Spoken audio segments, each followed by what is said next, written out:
अमरावती जिल्ह्यातील पथरोड पोलिसांनी गुन्हेगारांविरोधात मोठी धडक कारवाई करत अवैध देशी कट्ट्यासह एका युवकाला ताब्यात घेतले आहे। सोशल मीडियावर भाईगिरी आणि अवैध शस्त्र बाळगणाऱ्यांविरोधात पोलिसांनी आता कठोर भूमिका घेतली आहे। पोलीस अधीक्षक निकेतन कदम यांच्या निर्देशानुसार पथरोड पोलिसांनी अवैध शस्त्रधारकांवर विशेष मोहीम सुरू केली आहे। याच मोहिमेदरम्यान गुप्त माहितीच्या आधारे कासमपूर येथे छापा टाकण्यात आला। या कारवाईत अनिकेत रवींद्र महाजन या 24 वर्षीय युवकाच्या घराची झडती घेण्यात आली।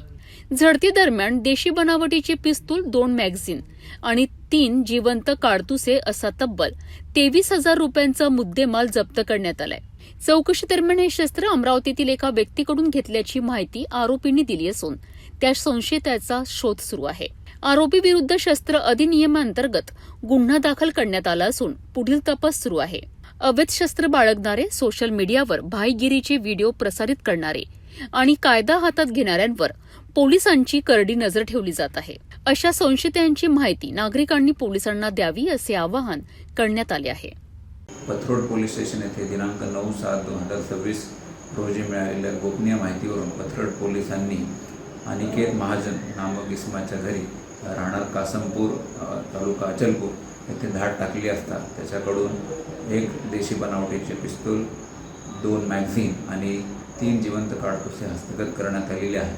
सदर कारवाईवरून पथरोड पोलीस स्टेशन येथे गुन्हा नंबर 227/2026 दाखल करण्यात आलेला आहे आणि त्याच्यामध्ये भारतीय शस्त्र अधिनियम कलम 3, कलम 25 व महाराष्ट्र पोलीस कायदा कलम 135 प्रमाणे गुन्हा दाखल करण्यात आलेला आहे।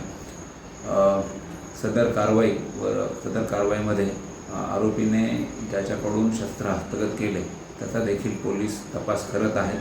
या गुन्ह्याचे बॅकवर्ड लिंकेजेस युद्ध पातळीवरती तपासण्यात येत आहेत।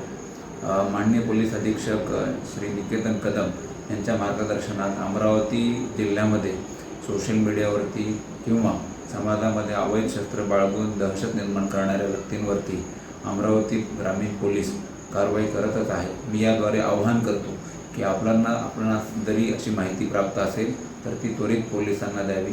आपले नाव गोपनीय राहील याची खात्री पोलीस घेतील आणि आपण दिलेल्या माहितीवरून संबंधितांवरती उचित कारवाई करण्यात येईल। जय हिंद, जय महाराष्ट्र।